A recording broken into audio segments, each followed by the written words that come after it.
you ever noticed people only remember your name when they need something? Have you ever canceled your plans, your rest, your sleep, just to rescue someone who forgets you the moment they're okay?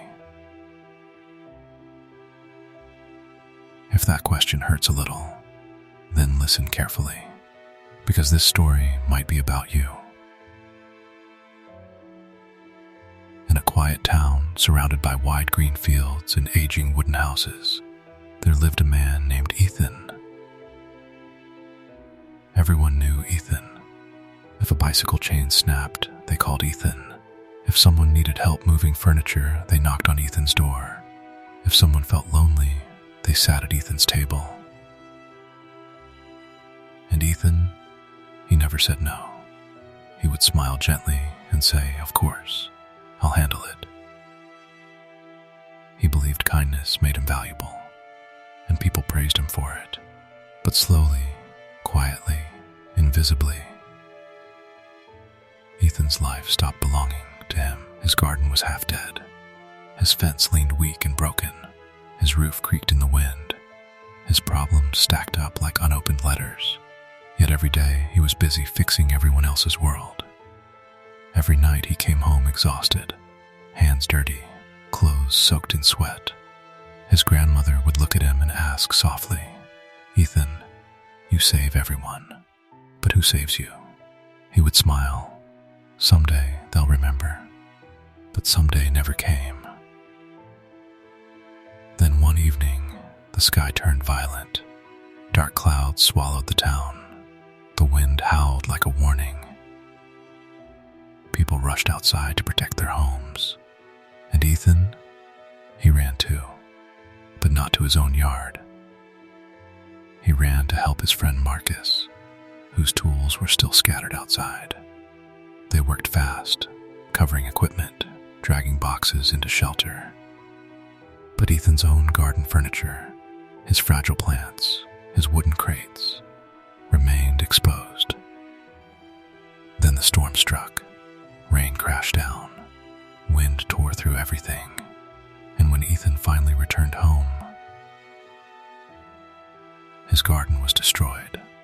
Mud, broken wood, ruined plants. He stood there in the rain, water dripping from his face, staring at what used to bring him peace. His grandmother placed a towel on his shoulders and whispered, "Today you saved everyone, except yourself." And for the first time, something inside him cracked.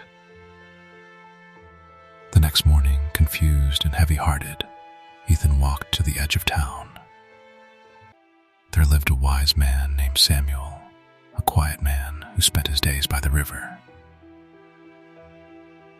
Ethan sat beside him and spoke honestly. "I help everyone, but I feel empty. Not tired from work, tired from people. Why does kindness feel like it's destroying me?" Samuel watched the river flow before answering. "Look at this river," he said. "It gives water to trees, to animals, to farms. But when it forgets its boundaries, when it overflows, what happens?" "It floods," Ethan replied. "It destroys everything." Samuel nodded. Kindness without boundaries becomes self-destruction. "You are generous, Ethan, but you have no limits. You think saying no is wrong. But sometimes, no is the purest form of self-respect." Then he gave him a challenge. For 7 days, do not say yes immediately. Pause.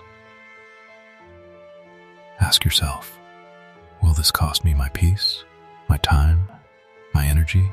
If the answer is yes, say, not today.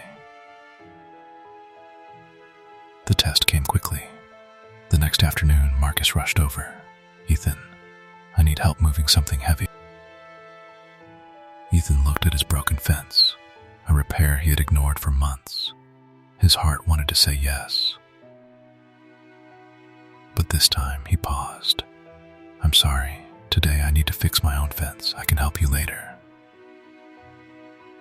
Marcus stared at him in disbelief. You saying no? Ethan nodded. Marcus walked away, disappointed, and Ethan felt guilty, but he stayed. Hours later, the fence stood strong again.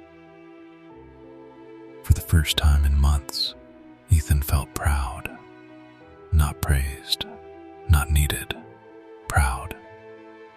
Day by day, he continued. He declined small favors. He protected his mornings. He repaired his house.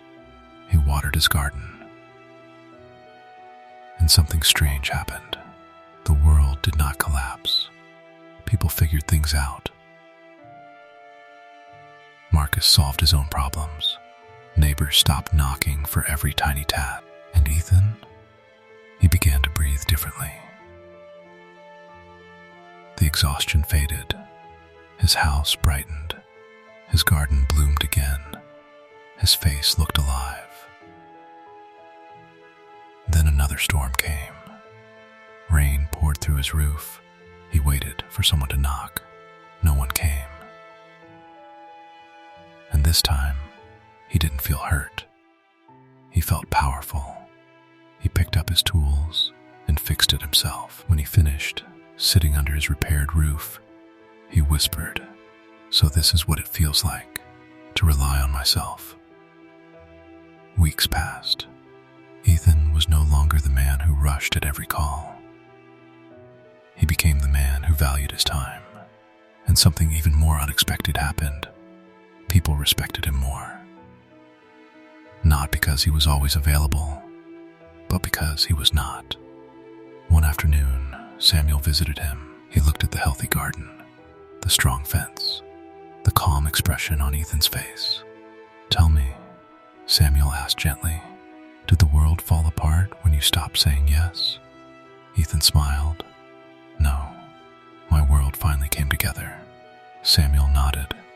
"When you stop saying yes to everyone, you finally say yes to yourself.